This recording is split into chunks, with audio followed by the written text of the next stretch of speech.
आपने 1 से 1.5 घंटा लगाने के बाद अच्छे से शावर लेना है। शावर आप अपनी पसंद के शैम्पू जो भी आप यूज़ करते हैं वो लगाना है। अगर आप चाहते हैं कि मैं आपको अपना शैम्पू भी बताऊं, शैम्पू भी दिखाऊं, तो मुझे कमेंट में बताइएगा। मैं आपको नेक्स्ट वीडियो अपने शैम्पू वगैरह पे अपने बालों पे बनाना दिखा दूँगी। ये रहे मेरे बाल और ये मेरे बाल माशाल्लाह से वैसे तो बहुत अच्छे हैं। माशाल्लाह से मेरे 3 बच्चे हैं और अभी मेरा छोटा बेबी 8 महीने का है। फीड वगैरह करवाने की वजह से बाल बहुत गिरते हैं, मगर इस रेमेडी को यूज़ करने के बाद मेरे बाल गिरना वगैरह बंद हो गए हैं, बिल्कुल बाल नहीं उतरते। हफ्ते में ये 2 बार अप्लाई करती हूँ, 4 दिन के बाद करती हूँ, फिर 4 दिन के बाद करती हूँ। तो अल्लाह का शुक्र है मेरे बाल गिरना बंद हो गए हैं और नए बाल निकलना शुरू हो गए हैं। आप भी अप्लाई करिएगा, इंशाल्लाह आपको रिज़ल्ट ज़रूर मिलेगा। माशाल्लाह से ये रहे मेरी बहन के बाल, छोटी सिस्टर है ये, उसके हैं। इसके बालों में जब मैंने अंडा और दही अप्लाई किया उसके बाद ये तो ऐसा लग रहा था बिल्कुल जैसे कि केराटिन करवाई है। केराटिन आपको पता है 25 से 30 हज़ार से कम नहीं होती। जो नॉर्मल केराटिन है वो 10 से 15 हज़ार की होती है। केराटिन के बाद जब बाल ऐसे नज़र आते हैं तो ये देखें, ये बिल्कुल कम बजट रेसिपी में इसके बाल इतने शाइनी, स्मूथी, सिल्की और बिल्कुल ऐसा लग रहे थे जैसे कि केराटिन करवाई हो। मगर केराटिन इतनी महंगी होती है, आप देख सकते हैं कि बिल्कुल 1 से 150 रुपये में ये बिल्कुल ऐसे हो गए हैं जैसा कि केराटिन करवाई हो। बालों में इतने स्मूदी, इतने सिल्की और बिल्कुल सिल्की स्मूदी सीधे हो गए थे। आप ये देख सकते हैं इसको, मतलब कि अभी थोड़े से गीले थे लेकिन रात बहुत हो चुकी थी, इसने नमाज़ अदा करनी थी, इसलिए मुझे जल्दी से वीडियो बनानी पड़ी। ये वीडियो होने वाली है आपके लिए बहुत ही हेल्पफुल, ये मैं दावे से कह सकती हूँ। अगर आपके बालों में कोई भी मसले मसाइल है तो इस वीडियो को देखने के बाद बिल्कुल ख़त्म हो जाएंगे।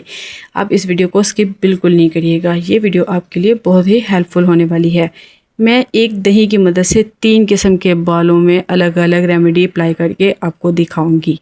जैसा कि आपने शुरू में देख ही लिया होगा, इसके बहुत ही अमेजिंग रिज़ल्ट है। आपको पता है कि आजकल बहुत ज़्यादा गर्मी पड़ रही है, 1-2 महीना 3 महीने तक बहुत ही ज़्यादा गर्मी होगी। गर्मी की वजह से हमारे बालों में चिपचिपाहट, पसीना, डैंड्रफ, ऑयली वो बहुत से मसले मसाइल होते हैं। अगर हम हर रोज़ भी नहाते हैं तो फिर भी हमारे बालों में पसीना वगैरह आता है।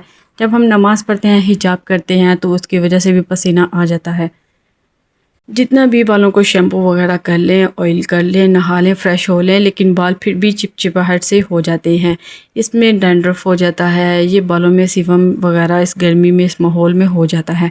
तो आपने बिल्कुल भी घबराना नहीं, बिल्कुल भी परेशान नहीं होना। आपने परेशान बिल्कुल नहीं होना। ये कोई ज़्यादा महंगे रेमेडी नहीं है, जस्ट आपके 100 से 150 रुपया लगेगा और ये रेमेडी आपकी तैयार हो जाएगी। मैं गारंटी से कहती हूँ जितने भी आपके बालों में मसले मसाइल हैं सब ख़त्म हो जाएंगे और आपके बाल शाइन करने लग जाएंगे। जैसे कि आपने देखा कि एलोवेरा जेल बहुत ही मुफीद होती है, बहुत ही इस्तेमाल होती है, बहुत ही हेल्पफुल होती है हमारे बहुत सारे कामों के लिए।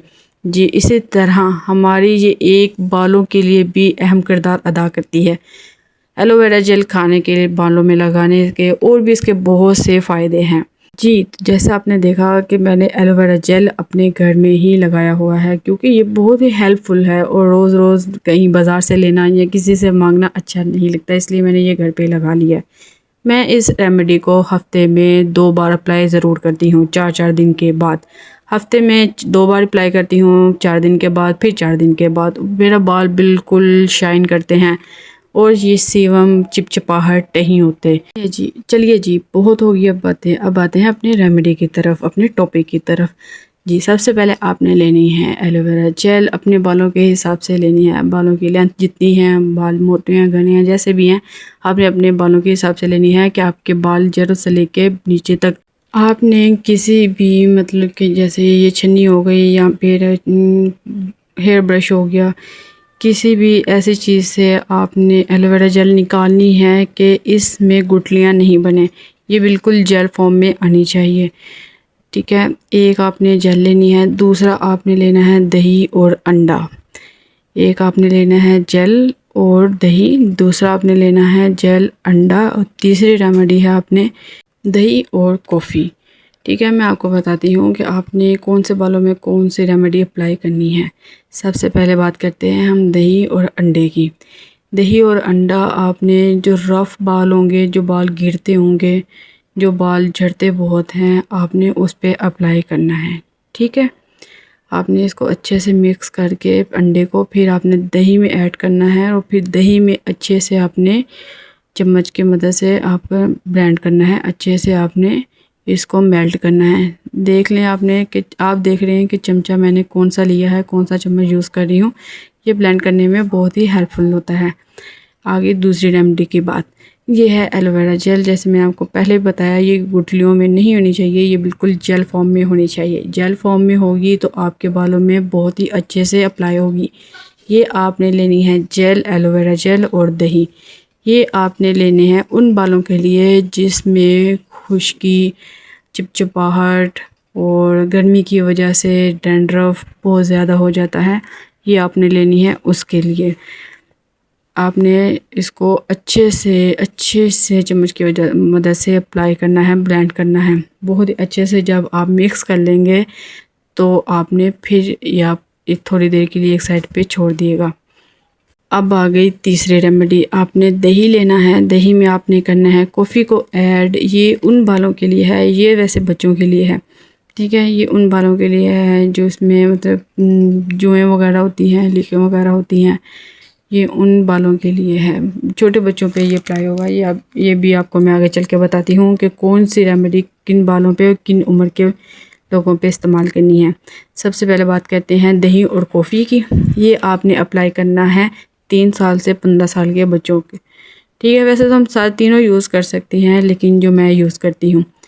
और आ गई बात एलोवेरा जेल और दही की, ये मैं करती हूँ ख़ुद पे। जैसे कि 20 से 30 साल की एज के लोग ये यूज़ कर सकते हैं। आगे बात दही और अंडे की, ये आप कर सकते हैं 30 से 50 तक की उम्र में। इसका कोई मसला नहीं है, आप किसी भी उम्र में हैं, कोई भी आपके बाल है, मगर आप ये इसमें से कोई भी रेमेडी इस्तेमाल करेंगे तो आपके लिए ज़रूर हेल्पफुल होगी, ये मैं गारंटी से कहती हूँ। आप देख सकते हैं ये मेरी बेटी है, माशाल्लाह से ये 5 साल की है और इसके बाल बहुत ज़्यादा जो है ना वो चिपचिपे। और क्योंकि ये बच्चे बाहर घूमते हैं, खेलते हैं, गर्मी और सर्दी इनके लिए मायने नहीं रखती, बस इनको खेलना चाहिए। तो मैं बहुत परेशान थी कि इसके बाल कैसे हो गए हैं। फिर मुझे याद आया कि क्यों ना इस पर दही और कॉफ़ी का अप्लाई करूं। फिर आपने इसको अच्छे से कवर करना है अपने कपड़ों को, अपने बैक का साइड को, क्योंकि ये दही और जब कॉफ़ी अपने बालों पे अप्लाई करते हैं तो गर्मी होने की वजह से ये पानी छोड़ती है और इसकी वजह से हमारे कपड़े वगैरह गंदे हो सकते हैं। इसलिए आपने कोई रफ़ सा कपड़ा ले लेना है या फिर बालों की कटिंग करवाने वाला जो कपड़ा होता है ना, वो आपने अच्छे से कवर करना है साइडों पे। फिर आपने अपने बालों को अलग अलग करके इसको अपने जो जड़ें होंगी ना वहाँ पे अप्लाई करना है। ऊपर भले अप्लाई नहीं करें, मतलब बालों के ऊपर नहीं अप्लाई करें, जड़ों में अप्लाई करें, क्योंकि जब जड़ों में हम लगाएंगे तो वो खुद ब खुद ऊपर पानी आ जाता है। इसलिए आपने जितनी भी दही लगाना है, जितनी भी रेमेडी लगानी है, अपने जड़ों पे लगानी है। जड़ों पे जब लगा लेंगे अच्छे से तो फिर आपने इसको चाहे तो खुला छोड़ दें, चाहे तो आप इसको बिल्कुल लाइट सा ना फोल्ड करके इस पर क्लिप लगा दें। अब आ गई ये मेरी छोटी सिस्टर। इसके बाल जो हैं वो गर्मी की वजह से बहुत ज़्यादा झड़ते हैं, इसमें पसीना आता है, सीबम आता है, उसकी वजह से बाल बहुत गिरते हैं। इसके बालों में मैं अप्लाई करूँगी अंडा और दही। अंडा और दही इसने खुद अप्लाई किया क्योंकि मोबाइल पकड़ने वाला कोई नहीं था, तो फिर मजबूरन इसको खुद अप्लाई करना पड़ा।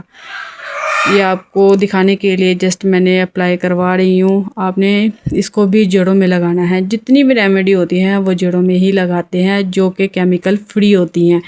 केमिकल वाली रेमेडी कोई भी हो वो आपने जड़ों में अप्लाई नहीं करनी होती।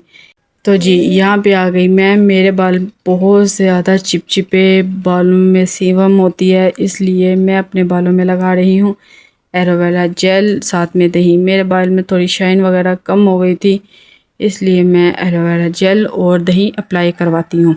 तो यहाँ पे मेरी सिस्टर लगा रही थी मेरे बालों में। इसी तरह आपने फिर जड़ों में ही लगाना है। जड़ों में लगाएंगे तो खुद ब खुद बालों के ऊपर साड़ी आ जाएगी। अगर ऊपर आप लगाएंगे तो जड़ों तक जाना थोड़ा मुश्किल हो जाएगा, सिर्फ उसका जड़ों में पानी ही जाएगा। इसलिए आपने इस बात का इंतहाई ख्याल रखना है, ज़रूरी ख्याल रखना है कि आपने दही जो है ना वही अपनी जड़ों में अप्लाई करना है। और ये देखें बिल्कुल हल्का सा ना आपने जूड़ा बना लेना है। जूड़ा बनाने के बाद आप इसको 1 से 1.5 घंटे के लिए छोड़ दें। आप अपना कोई सा भी काम कर लें, ख़त्म होने के बाद फिर आप इसका शैम्पू वगैरह यूज़ करें। आप मुझे कमेंट में कोई सा भी सवाल हो पूछ सकते हैं, मैं आपका कमेंट का रिप्लाई ज़रूर करूँगी। उम्मीद करती हूँ कि आज की वीडियो आपको अच्छी लगी होगी। अगर आपको अच्छी लगी है तो प्लीज़ लाइक सब्सक्राइब ज़रूर कर दिएगा।